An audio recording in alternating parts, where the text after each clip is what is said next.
So after seeing Michael Hawkins in action, Sooner Nation is feeling a little bit more optimistic and excited going forward. And I'm making this video because I need the fan base to understand something, right? And I need y'all to hear me when I say this. Like, listen to your boy. I'm going to have to ask for your patience because I did some digging, conversations with some folks that know what they're talking about. And there's a very good chance that we are about to have a youth movement going forward. So, if that's the case, we need to brace ourselves. Let's break it down. Before we do that, welcome to Unfair Sports. I'm your host, Jay. Thank you for pulling up to the channel. All right. Michael Hawkins goes out there, starting quarterback against Auburn, which that is the expectation, and that's the way things look like they're shaping towards. We'll get an official announcement from Brent Venables sometime today when he does his presser. We'll have a video that's going to come out later on in the evening after that, because you know me, I like talking about what BV talks about there. We'll talk about that. We'll talk about polls and all of that then. But if we see Michael Hawkins, I expect a full youth movement to go down. Now, I saw the video yesterday. We talked about Jacoby Johnson is looking to move to wide receiver to help out because of all the injuries. That gets you a pseudo-veteran in there. But then you'll have him. You'll have Burks. You'll have Petaway, if Burks is healthy. You'll have Petaway, right? Still have Brennan, right? You'll still have Hester. And then you're going to start probably seeing a lot of the young wide receivers move in and move out and start to play a lot more. I mean, you already seen Zion Ragens go out there and get him some burn. I expect, so you get 6'2 Jacoby, 6'4 Hester. You'll have Burks and BT to still go out there and Petaway. It feels like we're probably going to start shifting towards a lot of young players. Now, I'm saying that specifically because I need y'all to be patient as fans and let these dudes figure it out, because this year is shaping up to be like 2009. What do I mean by that? Let me explain to you what happened in 2009. Some of y'all remember, some of y'all don't.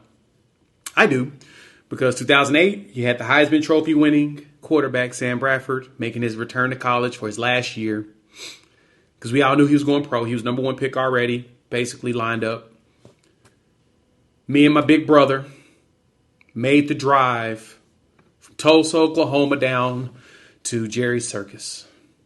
Went down there to watch the first game ever played inside of the new Dallas Cowboys Stadium. You know, with the big old board and all of that. First time games played there was a college football game. We got to watch Oklahoma play against BYU. What happened? Y'all know what happened.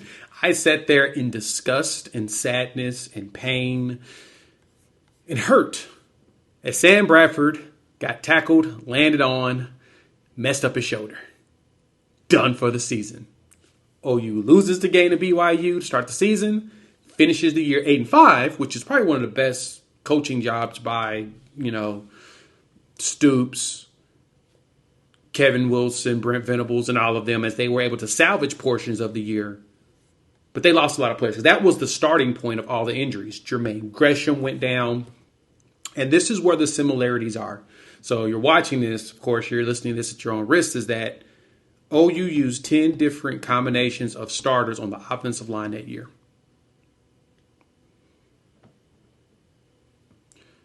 The year before that, Sam Bradford's Heisman Trophy season, the whole same line played all 13 games. This is what's even crazy. Big time tackle, Trent Williams, right? He had to play center in the Sun Bowl against Stanford. That's how bad things got. Had to shift the tight end over. Brock Eldridge had to move over to move from tight end fullback and play center as well. You had Eric Minsick moved over from tight end to tackle against Oklahoma State and Stanford in the Sun Bowl. It was one of the most bananas years of just bad luck.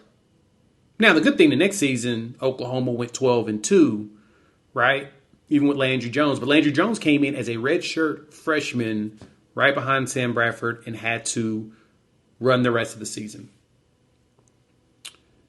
It was a brutal year, but it was, again, a lot of replacement. Now, this season, what we've seen is, Coop mentioned it on our live stream, Oklahoma has played 13 different combinations of offensive linemen right now, just because of the injuries and trying to find guys that can step up. Yeah. Gerald McCoy was the only starting down lineman in that season. In the BYU game, that still was playing at the end of the Stanford game in the Sun Bowl. It was a masterclass on defense. The team only gave up 14 points per game. It's one of the better defenses. Shout out to, Venables and that staff. But it was a struggle all the way through. Right? 8-5. The offense couldn't figure it out fully. The defense did as best they could in a lot of situations. But overall, the defense was good. Defense did what they could. They did as much as they could. So I'm saying that as the fan that you all are, like me, we're going to have to be patient this year. The defense so far, knock on wood, we pray no more major injuries. We've already seen two. Kendall Dobie's done. That dislocated ankle. Probably is gone for the year. I would love for him to come back, though. Not going to lie. But he's probably done for the year. Gentry Williams is still not back yet. That shoulder is messed up. He may have to, I don't know. After he fell on it the second time, we ain't seen him since. I'm wondering if he needs to have it scoped again. And I really hate that for him. He had a season ahead of him that he was going to be doing it. That's another one. But that's been, knock on wood, the good thing. His defense. Sam McCullough is almost ready to come back. That side of the ball has been rock solid. We need them to continue to do that. But offensively, when you start seeing the young players play on offense, the line gets healthy, and you start seeing the young guys shift in, got to be patient with them.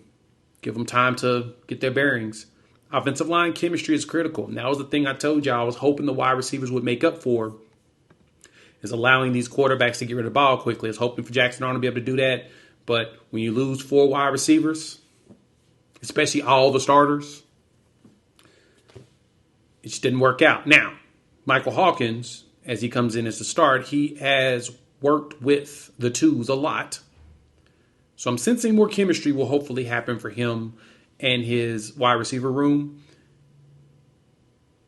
We'll see. The line just got to get better. We got to figure out play calling to help the line. All of the big name people have pointed out stuff that needs to be done. We'll just cross our fingers and toes that it works out. So let me know what y'all think. Hop in the comments. Let me know your thoughts. Can y'all promise me that you will be patient for these players? Will you give them the grace on the offensive side of the ball as they try to get this going, while the defense still carries us this entire season as I knew that they would? Defense is going to carry us. Let's hope the offense can join. You made this far, like the content, hit the like button. If you're new to the channel, subscribe. We'd love for y'all to join this family. Sooner fans talking OU football, SEC, and college football in general. Having a blast doing it. All right. We'll talk later today. I'll watch the Brent Venables presser.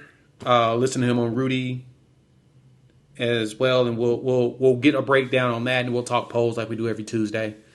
So, yeah, brace yourself. It's going to be a heck of a season. All right, talk to you soon. Peace.